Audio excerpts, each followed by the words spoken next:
For our valence bonus, we're going to have magnetic. I'll cover more on this shortly. Galvanized crosshairs for 320% crit chance. Just aim and hold the trigger. Lil Ray Ray will connect other targets and get easy headshots for you. Moving on to Hornet Strike for more damage to feed that crit multiplier. Galvanized shot for 80% status chance, which is cool, but what we really want is the 40% direct damage per status type effect in the target. Stacks up to 3 times. We already have magnetic damage and radiation, which the Kuva Nukor comes with by default. Those are going to be our 2 of 3 statuses. We'll get to the third shortly. Merciless gunfight for 45% critical damage. With all the other mods being very vital to the build, this one can be flexed with Magnum Force. But I chose this over more damage from Magnum Force because I found myself getting less headshots from targets connected to the target that I was shooting. She said more damage doesn't matter if it's not gonna hit the right target. I'll also use this slot for a Riven if you have one. I'll go for critical chance and damage as the first 2 stats, then more critical damage or fire rate for the third stat. Prime pistol gamut for more critical chance. Prime target cracker for more critical damage. Prime heated charge to add heat status effect for.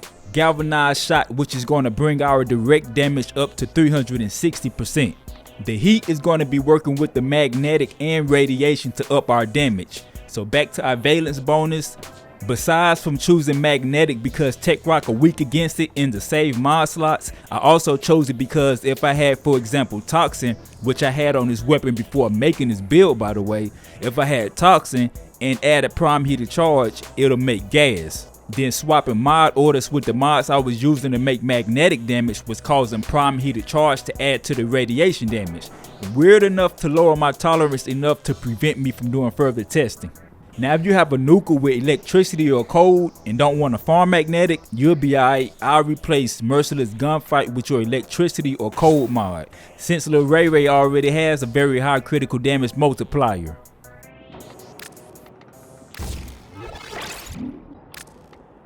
Pistol acuity, damn right, 350 on 350, let's keep it moving.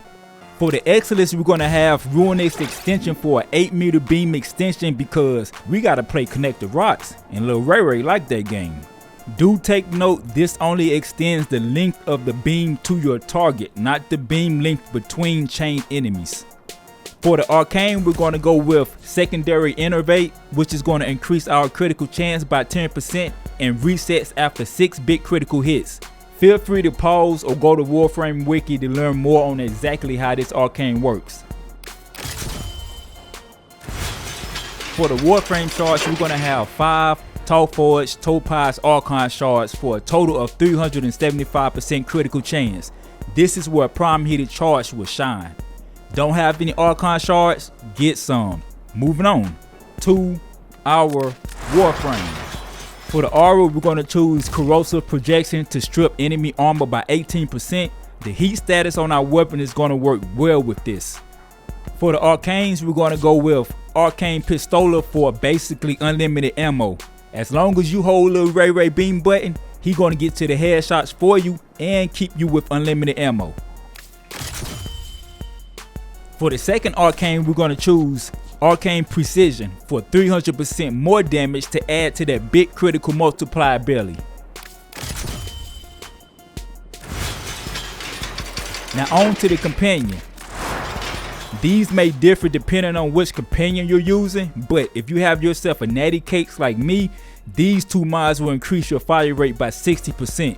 There's some fast cooking because Lil Ray Ray be eating and he don't like to wait for his food. Now let's go turn the Techrot into some microwave TV dinners.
Yep, I reckon that fits.